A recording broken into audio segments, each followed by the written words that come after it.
안녕하세요. 목다나 씨입니다. 네, 안녕하세요, 목다나 씨. 자, 어느 날 네.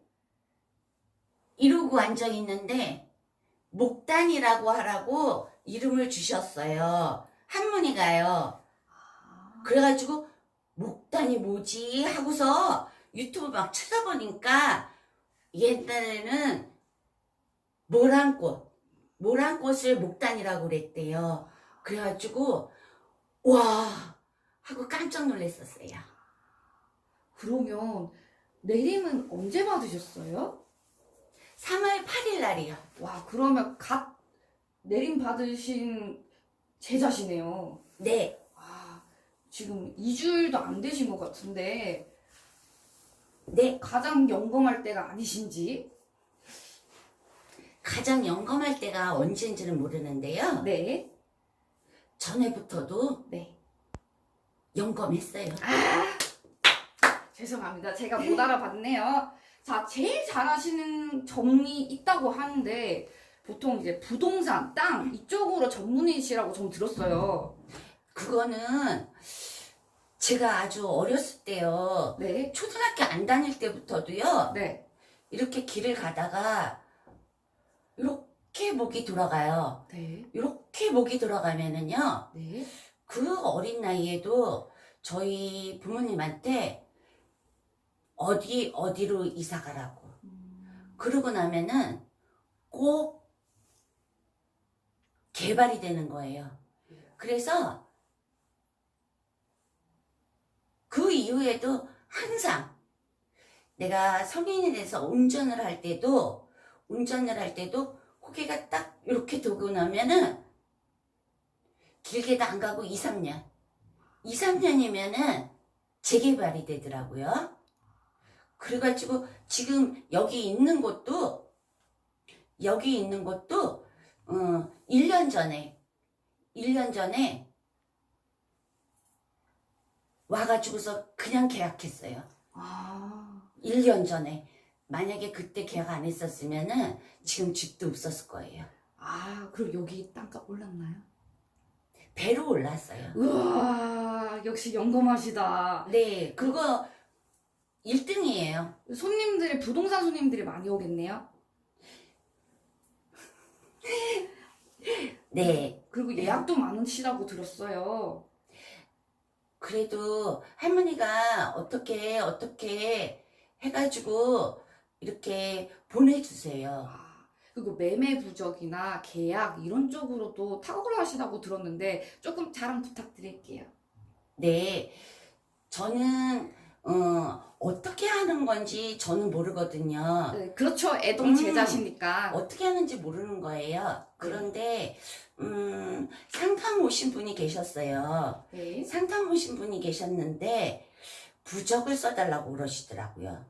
그래서 이것도 할머니 할아버지가 나한테 주시는 일인가 보다 하고서 네 알았습니다 라고 얘기했는데 제가 그래서 만물상이라고 그러죠. 네.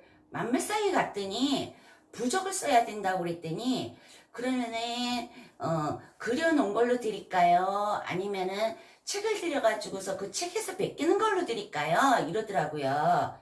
그러면서 책을 이렇게 저한테 주시는 거예요. 이 중에서 마음에 드는 걸로 다 골라가지고 이렇게 베끼면 된다라고 그러시더라고요. 근데 제가 뭐라 그랬냐면 책은 필요 없어요. 책은 필요 없어요. 할아버지가 가르쳐 주시는 대로 저는 쓸 거예요. 그러고서 와가지고서 기도하고 그리고 썼어요. 그럼 부적도 잘 쓰시네요. 네. 그리고 그러면 이제 문서, 부적, 매매 이런 쪽으로 전문적으로 이제 상담을 많이 하시고 계시고 있고, 네. 그것 말고도 이제 사주, 육효 이런 자격증 말씀을 해주시면 감사할게요.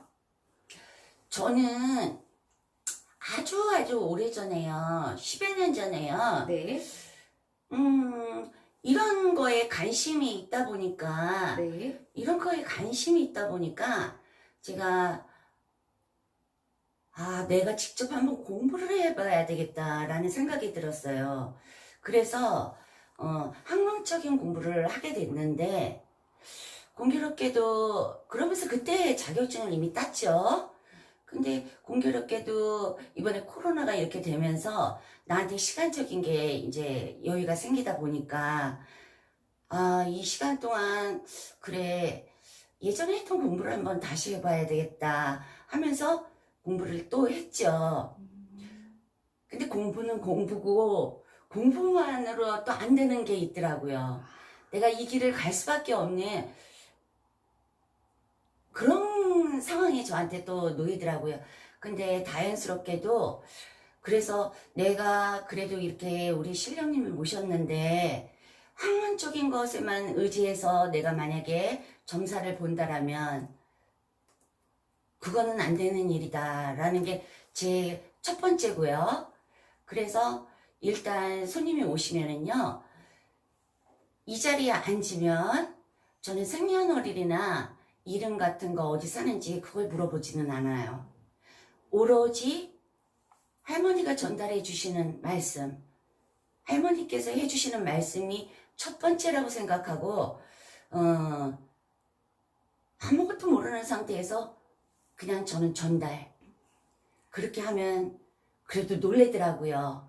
그렇게 하면 상담자분 하시는 분들이 놀래시면서 근데 그렇게 이제 할머니 점사가 줄줄줄줄줄줄줄줄줄줄 이렇지는 않으시더라고요. 또 다른 또 세계가 있는지 저는 모르겠지만 지금까지 제가 알고 있는 거는 그렇지는 않으시더라고요.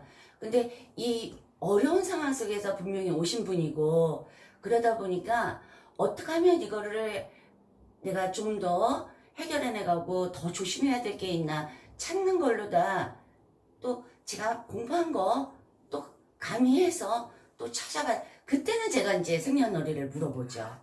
그러면 처음에는 신점으로 순수하게 신령님 이야기들을 먼저 그럼요. 말씀해드리고 이제 그동안 해왔던 사주, 육효, 철학, 이름짓기, 타로 다양한 자격증과 함께 점사도 봐주시고 계시는 거네요? 그렇죠. 근데 할머니를 우선으로 해서 보는 것만큼은 그렇죠. 앞으로도 변하지는 않을 거예요. 그냥 배워왔던 것보다 신령님의 말씀이 훨씬 더 월등하다. 그럼요. 그쵸. 그거는 확실하죠. 아니었으면 제가 그냥 공부하고 있었을 거예요. 근데 제가 이렇게 사람의 생각으로는 정리할 수 없는 그런 큰 힘이 있기 때문에 믿고 따르는 거죠. 그렇죠. 점을 공부했음에도 불구하고 네. 신령님의 말이 훨씬 더 영검하시다. 그렇죠. 그렇죠. 왜냐면 공부라는 거는 공부하는 자세, 이 공부하는 학생이 그 성향에 따라서 얼마만큼 더 습득하고 안 습득하고 그 차이가 있잖아요. 신령님께서 전달해 주시는 건 그 이상의 것이 또 있죠. 선생님, 그럼 이제 왜 선생님께서 무당이 됐는지에 대해서 설명해 주시면 좋겠습니다. 결정적인 계기, 사건, 특별함, 꿈 다양하게 얘기해 주시면 감사할게요. 어려서부터 제가 조금 다르다라는 건 느꼈었어요. 제가 우리 첫째 아이를 낳고서 다리를 못 썼어요. 그 이전에도 뭐 여러 가지 경험은 있지만 다리를 못 썼을 때 정말 고통스러웠죠. 일은 해야지 됐었고 그 아픈 일을 하면서 그 아픈 다리를 남들한테 티 안 나게 또 해야지 되는 상황도 있었고 근데 하루는 꿈을 꾸는데 할머니가 제가 자고 있는 제 머리맡에 앉으셔서 지금 할머니께 나오니까 자리맡에 앉으셔서 제 전신에 침을 꽂아주시더라고요. 꿈에서요? 네. 그런데 아마 제자분들이시면 제 말을 또 공감하실 거예요. 일반인들은 뭔 소린가 할 수도 있지만 근데 저는 나았어요. 그 침을 맞고서 나았어요. 병원에서 증상이 어땠어요? 저는 아파도 병원에 가면은 무슨 증상이 나오는 게 없어요. 병원에 가도 무슨 증상이 무슨 그러다 보니까 병원도 가지도 않게 되고 항상 아팠어요? 많이 아팠죠. 이렇게 학교 그 올라가는 그 길을 몇 번씩 쉬어서 갔어야지 됐었어요. 언제부터 아프셨어요? 아팠던 거는 어려서부터 그랬었던 것 같아요. 그러니까 아픈 게 항상 일상이었기 때문에 언제부터 했다라는 그 기억도 사실은 정확하지는 않아요. 그게 신병이었다는 건 언제 알았어요? 그때는 그게 신병인지 뭔지 몰랐는데 아마 또 그런지도 않았을까? 그럼 내가 무당을 해야겠다.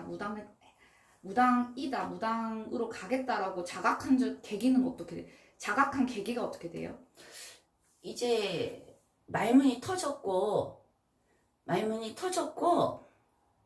그리고 저한테 이름을 주시고 법당을 어떻게 모셔야지 된다라는 걸 가르쳐 주셨고 그리고 어떻게 선생님을 만나야 된다라는 걸 가르쳐 주셨고 그래서 저는 부정하지를 않았어요. 아, 이게 내 길이다. 내가 이제 이대로 받아들이고 근데 저는 이 받아들인 거에 대해서 내가 왜 이렇게 살아야 되나 그거보다도 전 참 기뻐요.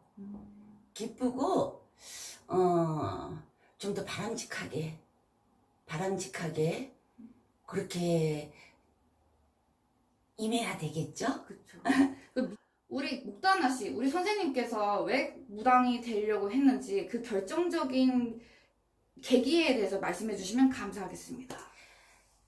제가 이렇게 무당집에 상담을 갔었어요. 네. 상담을 갔는데 제가 그 무당 선생님한테 공수가 터진 거예요. 동자님이 오셨더라고요.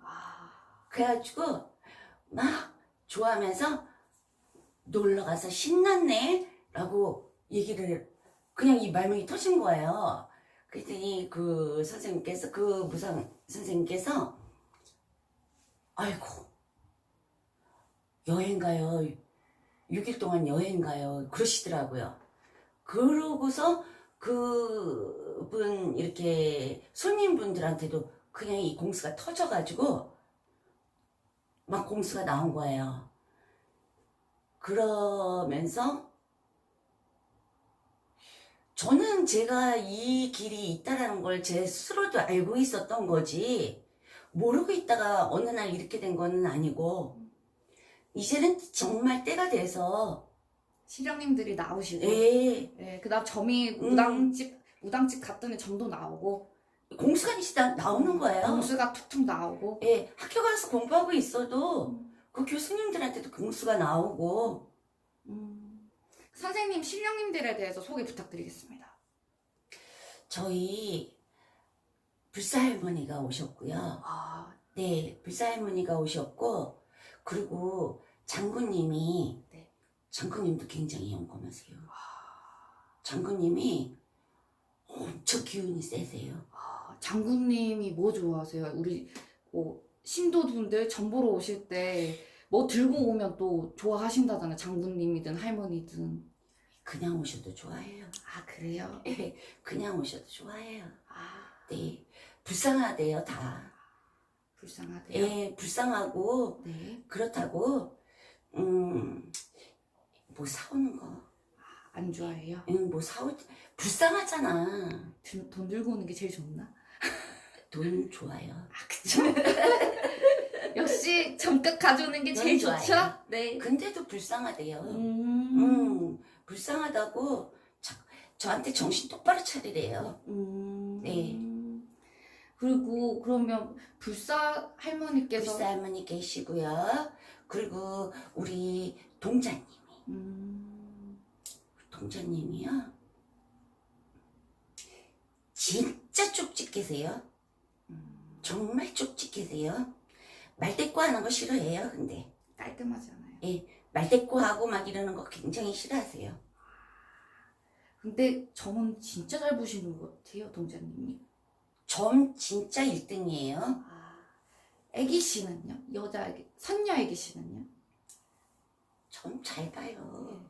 그럼 목단하신 선생님, 지금 이제 수원에서 네, 점사를 보시고 계시잖아요. 네. 선생님을 만나려고 하고 점을 보고 싶어 하면 방문, 전화 둘 다 하시고 계시는 거예요? 네.